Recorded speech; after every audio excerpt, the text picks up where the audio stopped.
she's been pretty frustrated, actually, that they've been going out for a couple of months and they haven't gotten physical yet. Then he sits her down and he uses the line that will freak anybody out. There's something about me you need to know. Right? Dun, dun, dun. That's usually not great news. Hey, there's something about me you need to know. I'm a bazillionaire. Right. I won the lottery a couple of years ago. I am totally healthy. That doesn't happen, right? All right, so what did he say that shook her to her core? If you have something going on in your life and you want to share it with us, we turn around, we share it to Bert Show fam, we try to find an expert. Then go ahead and hit us up at thebertshow.com. In this case, the expert that we are looking for is a sex addict. Okay? 1-855-BERT-SHOW.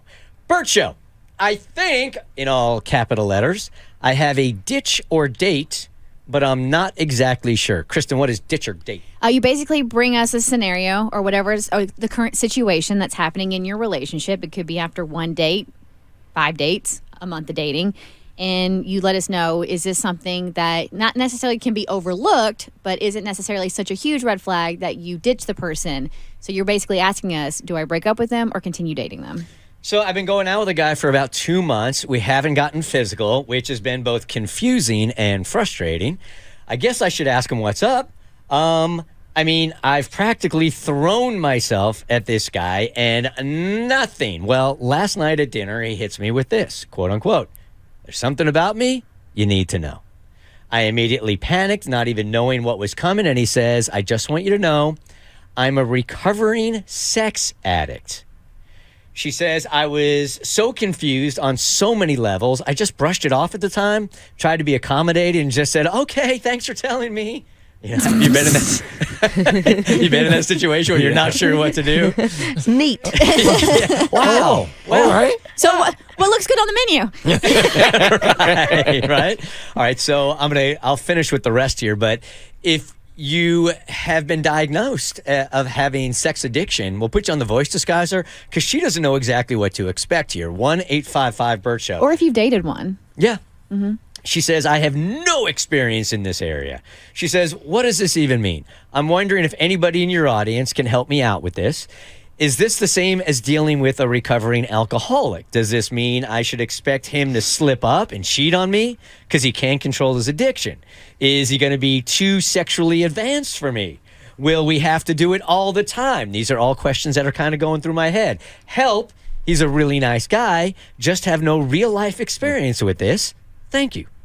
Well, if I was given that information, as soon as I got off the date, I would immediately go to Google and be like, sex addiction. Right. How do you date somebody with a sex addiction?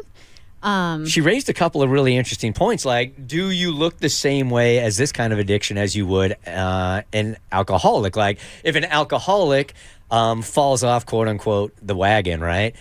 They get drunk and then they go home and then they try to start the process all over again.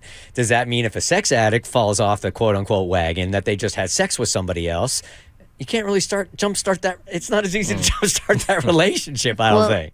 Like a relapse for a sex addict could also be just like looking at porn. Is it? Yeah. Yeah, and I don't know if she would consider that cheating.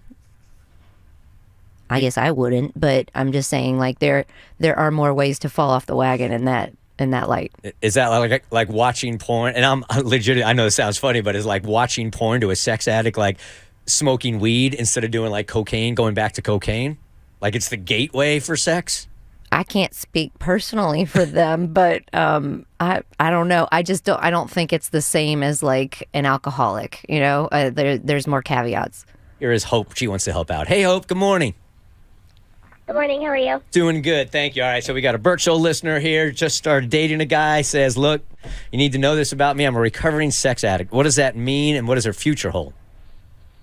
Well, I would say a couple things to know. I think it's really good that they tell you ahead of time because it can be a lot of different things. They could be somebody who, pays for sex or paid for sex in the past. It can be people who are resorting to pornography, and that can be a dark hole to fall down.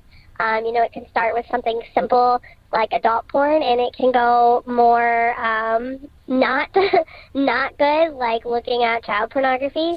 So there's a lot of different things that can go into that, and I really think that before you get in a relationship with somebody who tells you that, you should probably ask them, some questions about what that means to them, and what they need from you in a relationship, because maybe they can't do anything sexual for a long time, or maybe, they need to make sure that they have, somebody to hold them accountable, not you personally, but, sometimes they need somebody who puts, internet blocking on their phone, or they put internet blocking on their devices. Maybe they go to meetings every week. So there are different things, but one thing that I do know, I've been with somebody in the past who was a recovering sex addict, and one thing I do know is that they tell you in the groups that when you're recovering from sex addiction, it's not like something you get healed from. It's a continuous thing that you have to continuously fight against. So that's something you need to know going into a relationship, that this isn't something they can overcome. It's something they're constantly battling. Yeah, I guess it's like any addiction that way. All right, so while Hope sounded hopeful or patient, Brittany's like, get out! Leave this relationship. Hey, Brittany, good morning. Good morning. You say don't even give this thing a shot. Just run. Well, Why? that's sad. Why? Yeah. I'm going through something similar. The counseling for my husband is a joke.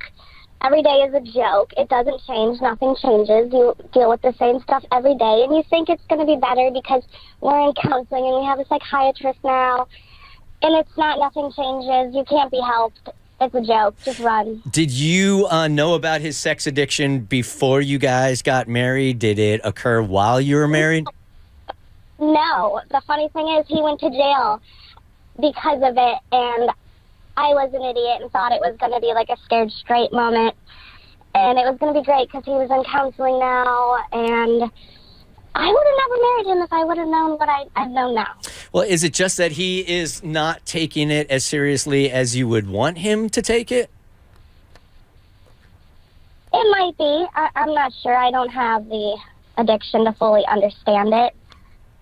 But in my situation, it's really bad, and I would just run if I had the chance again.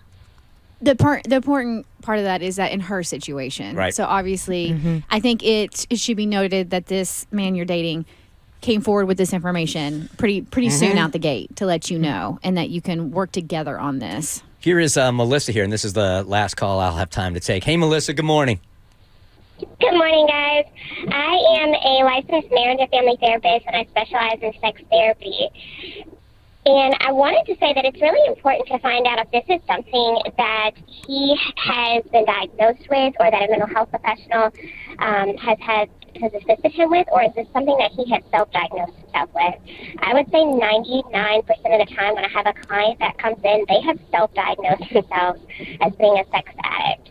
And it may or may not actually meet the qualifications for an addiction. It may be something that they're just having problems with, or that it's a struggle, or that someone else has told them that they're doing too much of. We still are in a very sex-phobic culture, and there's a lot of things that people do that other people will impose on them and say, hey, that's a deviant behavior, or that is an addiction, and it may not actually be. So I would just ask a lot of questions and find out where this is even coming from. Oh yeah, a lot of questions. I'm like Kristen. I would go right online. I'd have 150 questions ready to go. Exactly. Next I'd be time like, we see each other. I would Google, what questions do you ask a sex addict? Boom. It stays on your computer. Yep. The Bert Show.